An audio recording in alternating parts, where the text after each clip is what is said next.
Bautismo de fuego por Frank Duff. Capítulo 2. El segundo Presidium. Parte 1. Ya hemos visto que la Legión comenzó el 7 de septiembre de 1921 y que empezó con un acto de los más sencillos, esto es, con las visitas a mujeres pobres en el Hospital Unión de Dublín, cuidado por religiosas. Recordaréis que desde el principio estos trabajos se consideraban como una posibilidad eventual.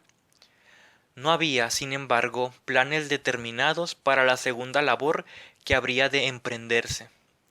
Aún más, tales planes estaban casi fuera de propósito. El Unión, con sus miles de pacientes, daría muchísimo más trabajo que el que podría abarcar el número de miembros que entonces teníamos. De pronto, sin embargo, ocurre algo que nos mete de cabeza en un nuevo trabajo. Y esta vez fuimos al extremo opuesto, desde la más sencilla a la más difícil de todas las ocupaciones, la de trabajar por la chica de la calle. Se había discutido largo y tendido entre algunos de nosotros, aún antes del nacimiento mismo de la Legión, la idea de hacer algo por esta desgraciada clase, pero por lo que toca a los modos y medios de hacerlo, eso ya era otro cantar. Lo que hoy es cosa demasiado conocida para cualquier legionario, ya que una de las hospederías de la Legión está consagrada a ello. Era entonces un problema. Aquello estaba entonces como envuelto en una atmósfera de misterio. Nadie conocía en realidad cuánto abarcaba el problema.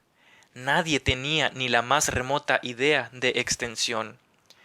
Y no obstante, había varias casas de huéspedes para esta clase de gente en la parroquia de la calle Francis, donde a la sazón teníamos nuestro campo de operaciones. Recuerdo con toda viveza mi primera experiencia en una de estas casas, número 25. Ello fue años antes de los acontecimientos que voy relatando. Visitaba yo la calle y una tarde entré en el número 25, por la sencilla razón de que buscaba el 24. Por un momento no me di cuenta de dónde estaba. Lo vi después y quedé tan atemorizado que al punto salí de ahí sin decir palabra. Mi retirada era típica de la actitud que entonces se presentaba al problema. Constantemente se nos recordaba la existencia del problema y el peligro que ofrecía. Dejando a un lado su efecto general en la ciudad, debió ser grande el daño que produjo el mísero arrabal donde estas chicas residían, porque en tanto unas trabajaban por un poco de dinero y, lo que es peor, otras estaban desocupadas. A pesar de ello, todas ellas lucían trajes elegantes. Pero no es necesario resaltar este aspecto de las cosas. Esforzarse por remediarlo de algún modo era de imperiosa necesidad, pues fuera de los asilos de la Magdalena el problema quedaba sin solución en Dublín. Estos asilos atendían perfectamente a su obra, pero era de vital necesidad un mecanismo adicional que buscara a las chicas en sus guaridas, que las espiara y siguiera con asiduidad. Y es el caso que juzgábamos a las chicas ser mucho más intratables y mucho más difíciles a toda buena influencia de lo que en realidad eran. De ahí que, por el momento, nos abstuviéramos del método de las visitas. Una idea que entonces se discutió seriamente fue interesante porque nos demostró cuán diferentes son las cosas en la actualidad. Se sugirió que abriéramos una casa de huéspedes barata y que se podría con ello atraer a esta clase de gente. En tal proyecto, el requisito más importante habría de ser un par de señoritas que quisieran vivir ahí y actuar como dirigentes. Desde luego como voluntarias, y que infundieran a la obra un profundo espíritu religioso. La obra estaría basada en la idea de establecer relaciones amistosas con las chicas, en forma tal que, a medida que pasaba el tiempo, muchas de ellas vinieran a probar que eran dóciles a la influencia de las señoritas. La depresión que sigue al exceso de bebida o a un maltrato parecía ofrecería oportunidades provechosas de influir sobre ellas. Cae de su peso que el trabajo vendría a ser intolerable, tratándose con gentes que actualmente vivieran en pecado.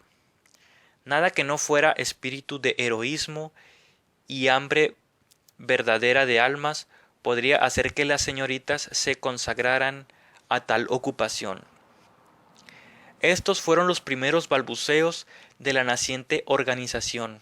Así, ya en los comienzos, pensaba en un servicio legionario total, sin dudar en modo alguno de que se realizaría muy pronto.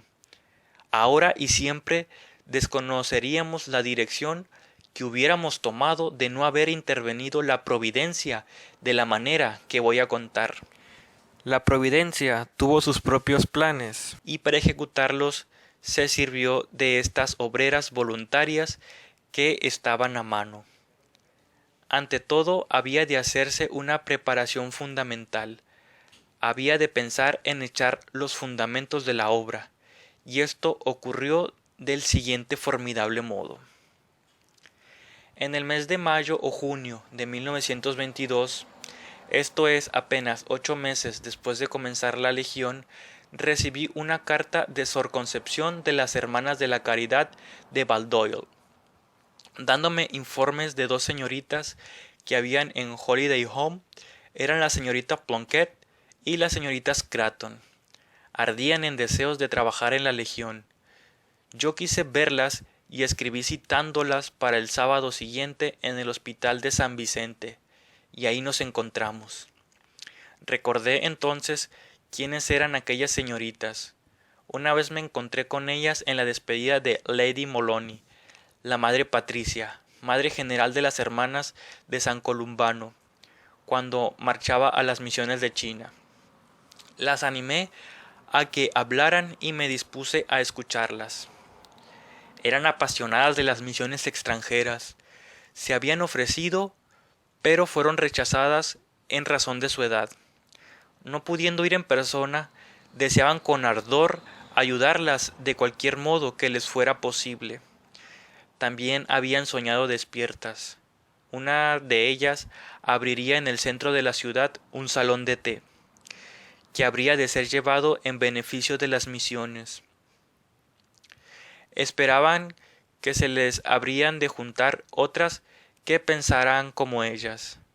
Harían por sí mismas todo el trabajo que se ofreciera, desde la cocina y servicio de mesa hasta el fregado de los suelos.